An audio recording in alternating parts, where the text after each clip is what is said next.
പിതാവിൻ്റെയും പുത്രൻ്റെയും പരിശുദ്ധാത്മാവിൻ്റെയും നാമത്തിൽ തനിക്ക് സ്തുതി. ഞായർ പള്ളിക്കൂടത്തിലെ എൻ്റെ കൊച്ചു കൂട്ടുകാർക്ക് ക്രിസ്തുവേശുവിൽ സ്നേഹവന്ദനം. പ്രിയപ്പെട്ട കുഞ്ഞുങ്ങളെ, ഇന്നത്തെ നമ്മളുടെ പാഠം കൗമാരത്തിലെ സുഹൃതങ്ങളും വാർദ്ധക്യകാല ഓർമ്മകളും. കൗമാരകാല സുഹൃതങ്ങളും വാർദ്ധക്യകാല ഓർമ്മകളും എന്താണ് ഈ തലക്കെട്ടുകൊണ്ട് ഉദ്ദേശിക്കുന്നത്? ഒരനുഭവം പങ്കിടാം. ഞങ്ങളുടെ ഗ്രാമത്തിൽ ഒരു കുഞ്ഞന്നമ്മ അമ്മച്ചി ഉണ്ടായിരുന്നു. ഭർത്താവ് മരിച്ചുപോയി. അവരുടെ മക്കളൊക്കെ നല്ല നിലയിലാണ്, പക്ഷേ വളരെ അകലെയാണ് ജോലിയും ജീവിതവും അവരുടെ കുടുംബവും. അപ്പോൾ കുഞ്ഞന്നമ്മ അമ്മച്ചി സമൃദ്ധിയുടെ നടുവിൽ വീട്ടിൽ, പക്ഷേ ഒറ്റയ്ക്കാണ്. അതൊരു വല്ലാത്ത ഒരു ബുദ്ധിമുട്ട് ആ അമ്മച്ചിക്ക് ഉണ്ടാക്കുന്നുണ്ട്. ആ ഗ്രാമത്തിൽ തന്നെ 2 കൊച്ചു കൂട്ടുകാർ, +1 പഠിക്കുന്ന 2 കൊച്ചു കുഞ്ഞുങ്ങൾ. അവരുടെ പേര് മറിയമോളും റേച്ചൽ മോളും. മറിയമോളും റേച്ചൽ മോളും അവർ രാവിലെ വിശുദ്ധ കുർബാനയ്ക്ക് പോകും.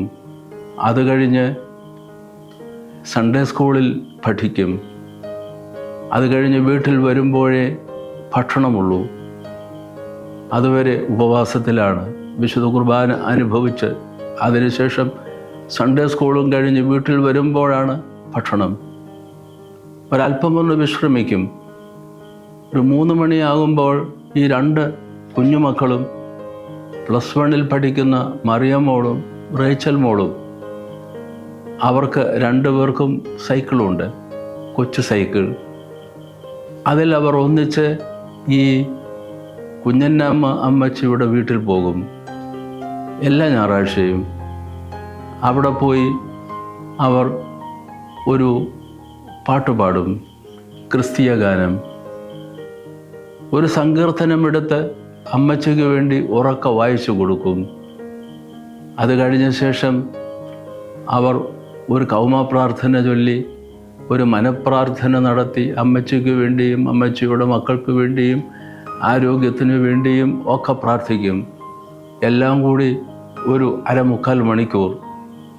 അവർ വളരെ സന്തോഷത്തിലാണ്. ഈ വല്യമ്മച്ചിയുടെ പ്രായമുള്ള കുഞ്ഞന്നമ്മ അമ്മച്ചിയോടൊപ്പം ഈ 2 മക്കളും.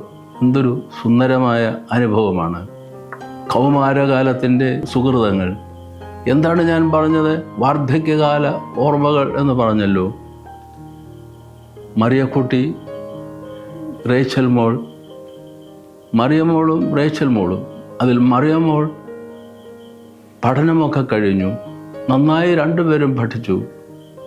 മറിയമോൾ അങ്ങനെ വലുതായി, ജോലിയായി, അവൾ വിവാഹിതയായി, മക്കളായി, കൊച്ചുമക്കളായി. 80 വയസ്സുള്ള കാലത്ത് അവൾ ഒരിക്കൽ ഉമ്മറത്ത് ഒരു കസേരയിൽ ഒരു സായം സന്ധിയിൽ കുളിർമയുള്ള കാറ്റ് ആസ്വദിച്ചുകൊണ്ട് പോക്കുവയിൽ അല്പമൊന്ന് നുണഞ്ഞ് സന്തോഷിച്ച് അങ്ങനെ ഇരിക്കുകയാണ്.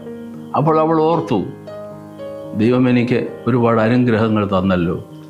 അങ്ങനെ ഓർത്തിരിക്കെ അവൾ സ്നേഹിതയായ റേച്ചൽ മോളോടൊപ്പം കുഞ്ഞന്നമ്മ അമ്മച്ചിയെ +1 +2 പഠനകാലത്ത് എല്ലാ ഞായറാഴ്ചയും സന്ദർശിക്കുകയും പ്രാർത്ഥിക്കുകയും അനുഭവങ്ങൾ പങ്കിടുകയും ആ ഒരു വലിയ സുഹൃതം ആസ്വദിക്കുകയും ചെയ്ത ഒരു കാലഘട്ടം. ഏറ്റവും ഒടുവിൽ +2 കഴിഞ്ഞ് മറിയമോൾ ഉപരിപഠനത്തിനായി പോകുന്ന സന്ദർഭത്തിൽ യാത്ര ചോദിക്കാൻ കുഞ്ഞന്നമ്മ അമ്മച്ചിയുടെ വീട്ടിൽ ചെന്നപ്പോൾ വലതു കൈ ഉയർത്തി മറിയമോളുടെ നെറുകയിൽ വെച്ച് അനുഗ്രഹിച്ച് ഇങ്ങനെ പറഞ്ഞു, കുഞ്ഞേ, ദൈവം നിന്നെ അനുഗ്രഹിക്കും.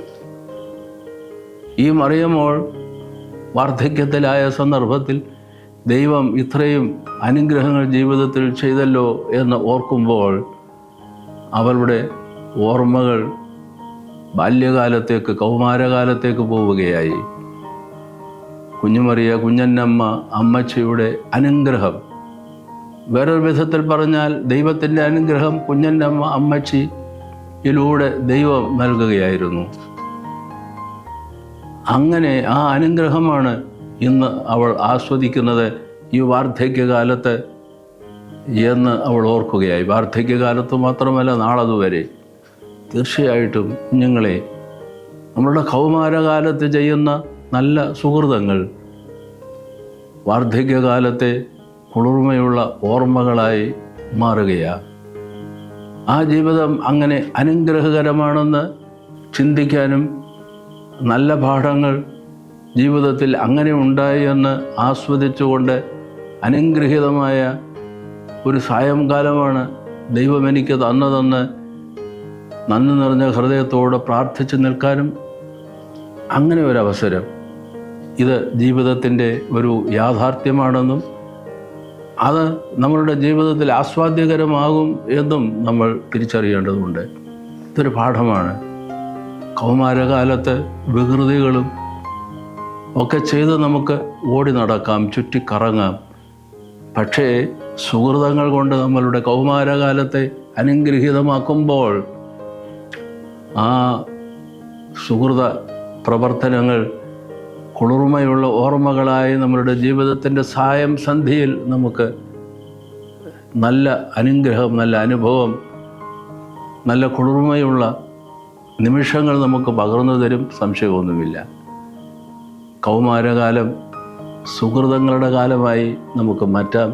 അങ്ങനെയെങ്കിൽ വാർദ്ധക്യകാലം തീർച്ചയായും കുളിർമയുള്ള ഓർമ്മകളായി നമുക്ക് രൂപാന്തരപ്പെടുത്തുവാൻ കഴിയും. കുഞ്ഞുങ്ങളെ, സുഹൃത്തുക്കളാകൂ. ദൈവം തമ്പുരാൻ നിങ്ങളേവരെയും അനുഗ്രഹിക്കട്ടെ.